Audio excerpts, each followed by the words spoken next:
বাঁধবে এবার বেজায় গন্ডগোল, বাঁধবে এবার বেজায় গন্ডগোল। বাটুল বিচ্ছু দুটো ঢালবে মাথায় ভোল, বাটুল বিচ্ছু দুটো ঢালবে মাথায় ভোল।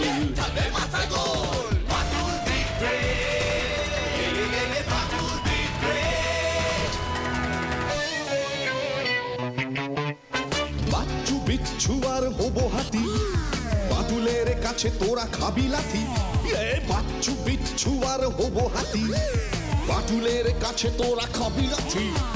ছুটে গিয়ে তেরে ফুড়ে ঘুষি মেরে মুড়ে করে দেবে রোল রোল রোল। বাচ্চু বিচ্ছু ওরে ফাটবে এবার ঢোল, বাচ্চু বিচ্ছু ওরে ফাটবে এবার ঢোল। বাটুল দি গ্রেট, বাটুল দি গ্রেট।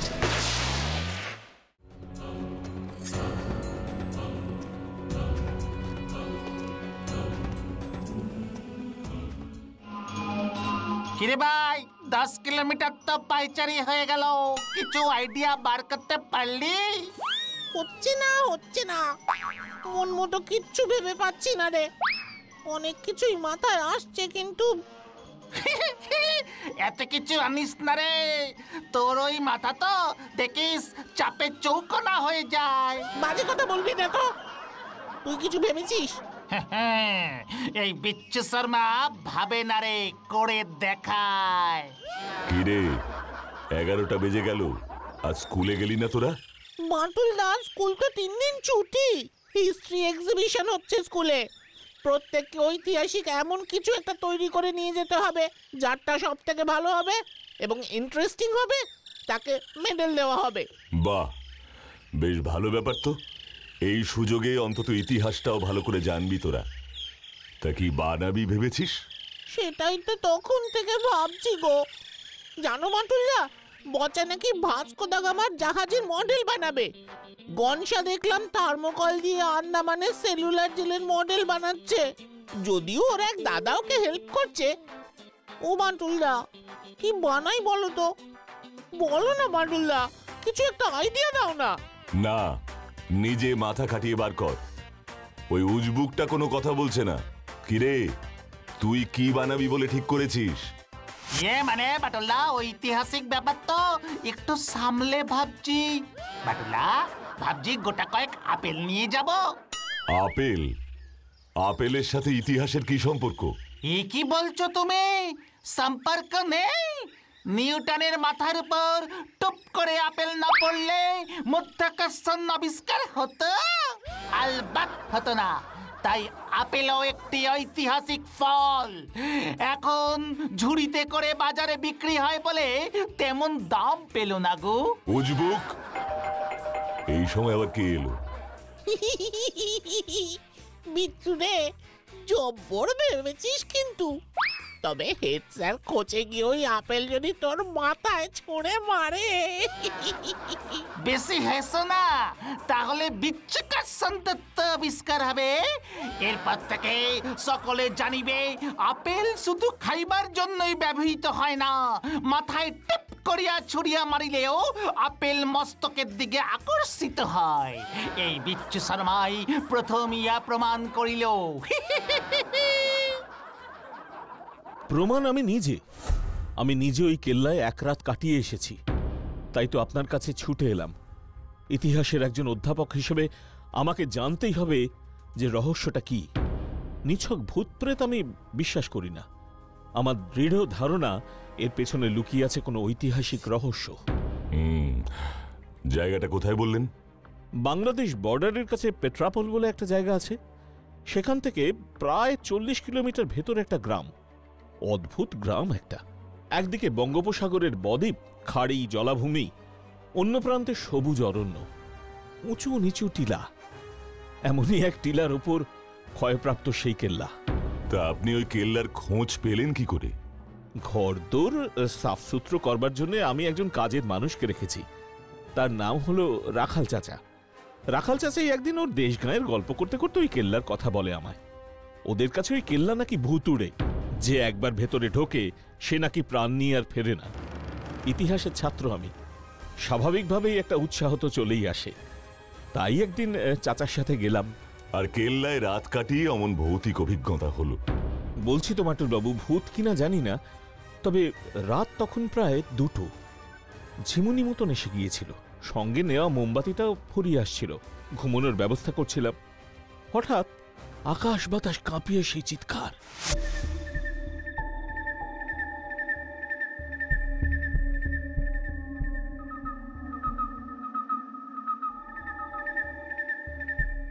लड़ाई अभी जारी है, सिपाही सूरजमल भी जिंदा है, सबको मार डालूंगा मैं।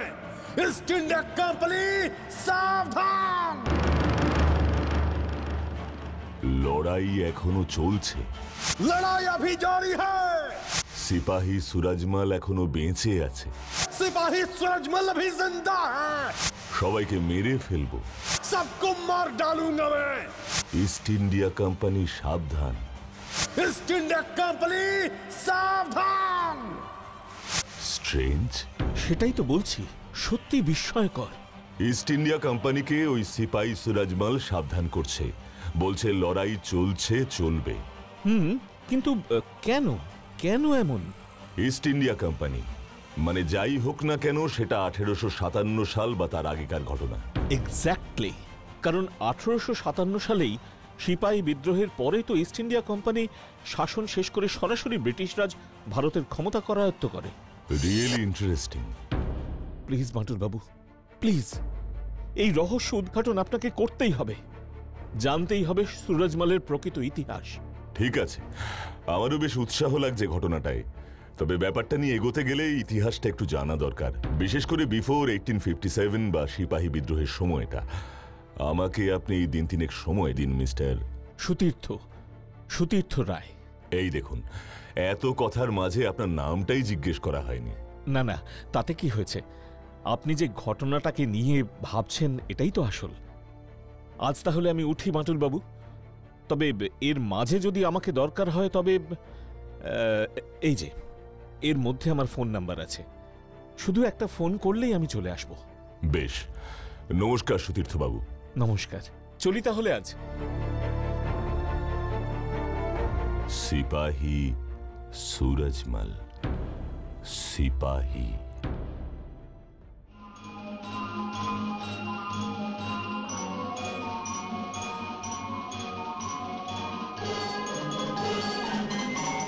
এই দেখুন স্যার, ভাস্কো দা গামা এমনই একটি জাহাজে চড়ে ভারতে এসেছিলেন। তাই বুঝি? বাবা বাবা, বেশ বেশ। What is this? স্যার, এই সেই বিখ্যাত টিপু সুলতানের তরবারি। টিপু সুলতানের ফল কাটার ছুরিও মনে হয় এর থেকে বড় আছিল। কি কাও বটম বেল? ইয়েস স্যার, মানে ইয়েস স্যার। তুমি ইতিহাসের কি জানো? খেলার সাইডের ইতিহাস স্যার। এই যে বান্দর বিশ্বু, এইটা তুমি কি বানাইছো? স্যার, দিস ইজ স্বাধীনতা সংগ্রামী পেটো। বীর সন্তান স্বাধীনতা সংগ্রামীরা এমনই পেটো ঝেড়ে ঝেড়ে ইংরেজদের দফারফা করে দিয়েছিল স্যার। হত সারা উজবুক এক্সিবিশনে তুই পেটো বানাই আনছস? স্বাধীনতা সংগ্রামী গো লইয়া এমন ধারা কথা কও? বটম বেল, এইটা এক্ষুনি আমার ঘরে কান মুইলা টানতে টানতে লইয়া আসো। এই সব ব্যাপার লইয়া মস্করা, এত বড় সাহস! ওনারা সকলে স্বাধীনতা সংগ্রামে নিজেদের জীবন দিয়েছিলেন, আর এই সব ভুলভাল কাজের জন্য তুই এবার তোর কান দিবি। হতচ্ছাড়া, চল এবার।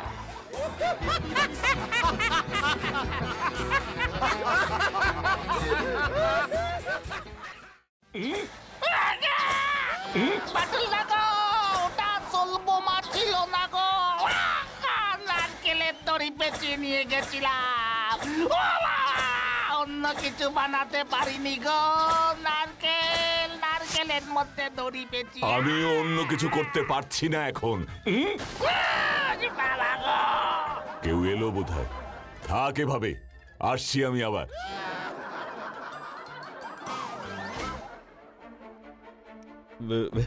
কিছু মনে করলেন না তো? আসলে গত 3 দিন ধরে বড়ই চিন্তায় ছিলাম, আপনার কোনো ফোন পাইনি, তাই চলেই এলাম। না না, মনে করব কেন, ভালোই হয়েছে এসেছেন। না এলে হয়তো আমি আজই ফোন করতাম। আমি ঠিক করেছি ওই কেল্লায় যাব। উফ, নিশ্চিন্ত হলাম। তাহলে রাখাল চাচাকে আজকেই বলছি সব ব্যবস্থা করবে। কবে যাচ্ছি আমরা? কাল ভোরেই, কি বলেন? শুভস্য শীঘ্রম। সকাল 6:25 বনগালোকাল।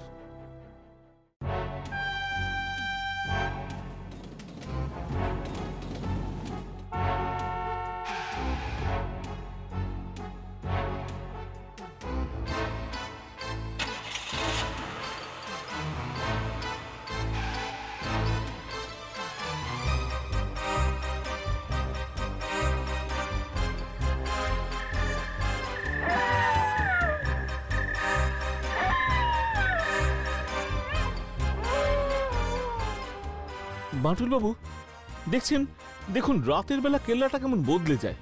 ই বাবা, একদম ঠিক তো। সকালে যখন কেল্লাটার পাশ দিয়ে গেলাম তখন দেখে এমন ভৌতিক বলে মনেই হয়নি। ও কেল্লা সকলের টানে বাবু, আর একবার যে ঠোকে প্রাণ নিয়ে ফিরে আসতে পারে না। সুধীর্থ বাবু, আপনি তো বলেছিলেন যে কেল্লায় আপনি রাত কাটিয়েছেন। হ্যাঁ বাবুরে তো আমি সকালে গিয়ে অজ্ঞান অবস্থায় উদ্ধার করে এনেছি। ইয়ে মানে হঠাৎ এমন দৃশ্য।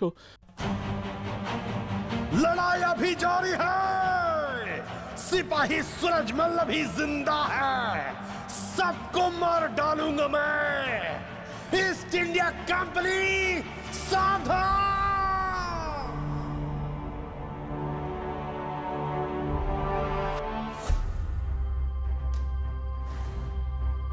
আমি নিশ্চিত সুতীর্থ বাবু, ওই সুরজমালের সাথে সিপাহী বিদ্রোহের প্রত্যক্ষ যোগাযোগ আছে। সিপাহী বিদ্রোহ মানে সে তো 1857 সাল। ইস্ট ইন্ডিয়া কোম্পানির বিরুদ্ধে বিদ্রোহ ঘোষণা করেছিল ভারতীয় সিপাহীরা। কোম্পানির অধীনে ছিল প্রায় 3 লক্ষাধিক ভারতীয় সিপাহী, যার মধ্যে ছিল হিন্দু, মুসলিম সহ সমস্ত সম্প্রদায়ের লোক। তাদেরকে ব্যবহার করতে দেওয়া হয়েছিল এনফিল্ড P53 রাইফেল।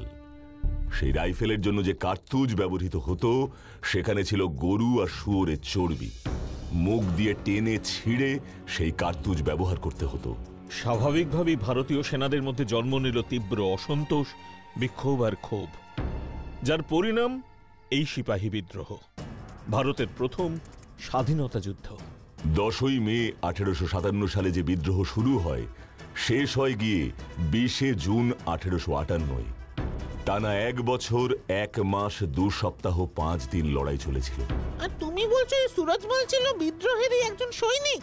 ওর সাবধানবাণী শুনে অন্তত তাই মনে হলো আমার। ইস্ট ইন্ডিয়া কোম্পানিকে সাবধান করছে ও। তবে সবটাই আমার অনুমান।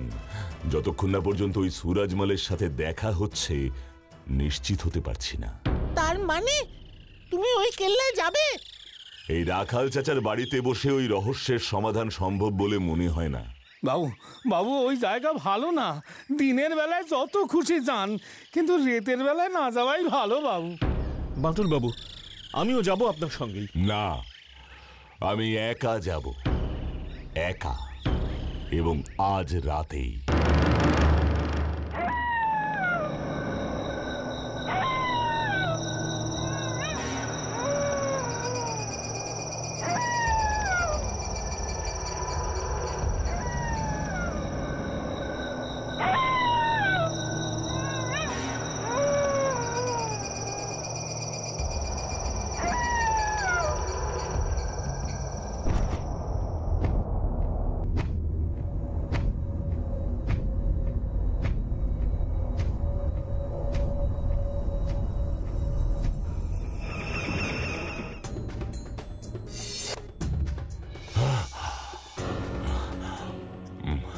না, এভাবে এত বড় কেল্লায় এলোপাতারি ঘুরে মনে হয় লাভ নেই।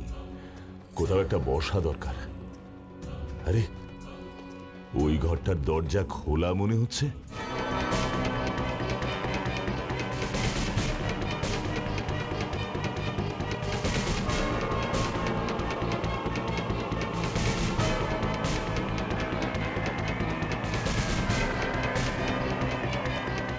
এখানে বসে সুরজমালের অপেক্ষা করা ছাড়া আর কিছুই করবার নেই।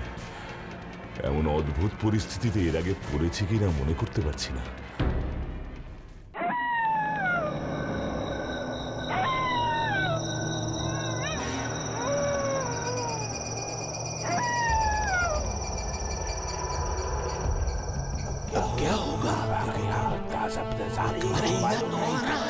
तेरे को हम तो पहले बोल दिया तो अब सुनना क्या कर पाएंगे, क्या बोलता है तू?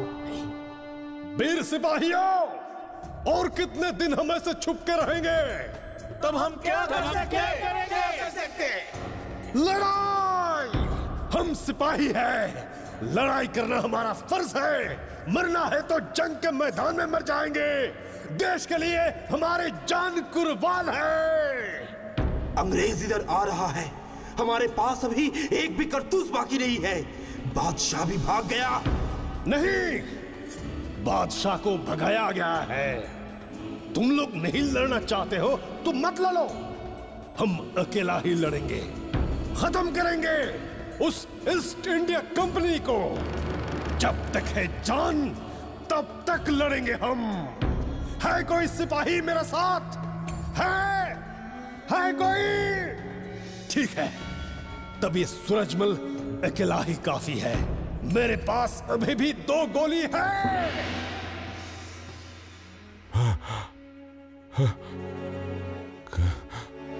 কি দেখলাম আমি এসব? সেই 1857 সালের সিপাহী বিদ্রোহের সিপাহীরা আমার চোখের সামনে। কারা এরা? বাদশাহ ভাগ গয়া? কে বাদশাহ? কে? मेरे पास अभी भी 2 गोली है। लड़ाई! हम सिपाही हैं, लड़ाई करना हमारा फर्ज है। ছাতে, কেল্লার ছাতে। लड़ाई अभी जारी है। सिपाही सूरजमल अभी जिंदा है। सूरजमल, सूरजमल, तुम लोग आ गए। हम जानते थे, लेकिन हमको पकड़ने से पहले जंग लड़ना होगा।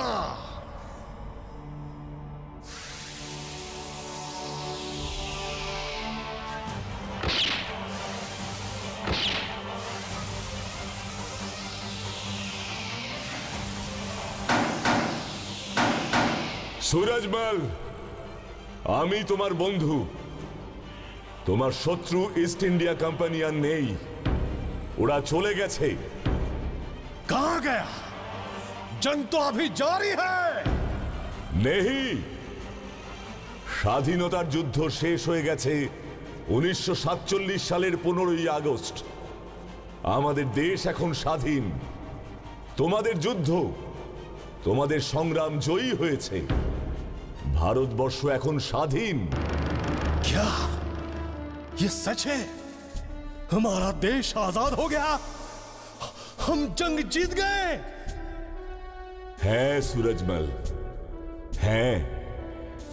আমি তো সেই খবরটাই তোমাকে দিতে এলাম। जय भारत माता की जय।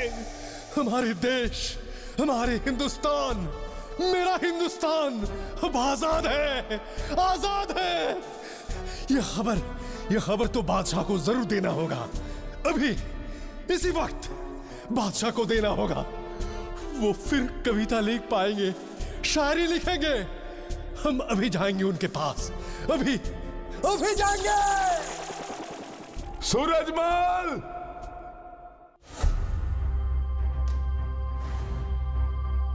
सूरजमलेর ওই বাদশা কে ছিল বলে মনে হয় সতীর্থ বাবু? আমি তো বুঝতেই পারছি না কে হতে পারে বাটুল বাবু। सूरजमल की বলেছিল ভালো করে মনে করে দেখুন। ও फिर कविता लिखेंगे, शायरी लिखेंगे। मेरा हिंदुस्तान अब आजाद है, आजाद है। यह खबर तो बादशाह को जरूर देना होगा। अभी इसी वक्त बादशाह को देना होगा। वो फिर कविता लिख पाएंगे, शायरी लिखेंगे। সিপাহী বিদ্রোহের সময় দিল্লির মসনাদে তখন মুঘল বাদশাহ বাহাদুর শাহ জাফর। বাহাদুর শাহ যত না বড় যোদ্ধা ছিলেন, তার থেকেও বড় কবি ছিলেন। ইস্ট ইন্ডিয়া কোম্পানি ওকে মাসিক টাকা দিত। বাদশাহ শুধু শের, শায়রি, কবিতা লিখতেই পছন্দ করতেন বেশি। ঠিক, একদম ঠিক। 1857 সালের 29শে মার্চ মঙ্গল পাণ্ডে মিরাটের 34 নম্বর ইনফ্যান্ট্রির একজন সৈনিক গুলি করে মারলেন সার্জেন্ট মেজরকে। মে 10 শুরু হলো বিদ্রোহ। 11ই মে 1857 300 জন সেপাই মিরাট থেকে দিল্লি এসে সোজা বাদশাহ বাহাদুর শাহ জাফরের সাহায্য চাইলেন। বাহাদুর শাহ জাফর বিদ্রোহীদের সমর্থন করলেন। পরিণামে ওর ছেলেকে মরতে হলো আর বাদশাহকে পাঠিয়ে দেওয়া হলো বার্মায় নির্বাসনে। তাই ওই সিপাহীগুলো বলছিল যে বাদশাহ भी भाग गया। একদম তাই। बादशाह भी भाग गया? नहीं, बादशाह को भगाया गया है। আর ওই সুরাজমাল হয়তো বাদশাহ বাহাদুর শাহের নেতৃত্বে বিদ্রোহে লড়াই করছিল। হয়তো সুরাজমালও তার বাদশাহের সাথেই বার্মা যেতে চাইছিল। তখন তো বাংলাদেশ আর ভারত একটাই দেশ ছিল। বাংলাদেশের গায়েই অবস্থিত এই বার্মা দেশ। ওরা হয়তো এই পথেই যাচ্ছিল। সুরাজমাল সহ কিছু সিপাই রয়ে গেল এই কেল্লায়। কিভাবে, কেন, হয়তো কোনোদিন জানা যাবে না। যেমন জানা যায় না এমন সুরাজমালের মতন কত অচেনা অজানা বীর সন্তান ভারতের জন্য তাদের প্রাণ উৎসর্গ করেছেন। তাই হয়তো সুরাজমালের আত্মা আজ তৃপ্ত। সে তার বাদশাহকে এই খবরটাই দিতে গেছে যে তার স্বপ্নের দেশ আজ স্বাধীন। সুরাজমাল, সুরাজমাল একজন ভারতবাসী হিসেবে আর তোমাকে ভয় করছে না। তোমার জন্য গর্ব হচ্ছে। দুটো মাত্র গুলি নিয়েও তুমি লড়াই ছেড়ে পালাওনি। জীবন দিয়েছ এই দেশের জন্য। ভারত মায়ের প্রকৃত বীর সন্তান তো তোমরাই।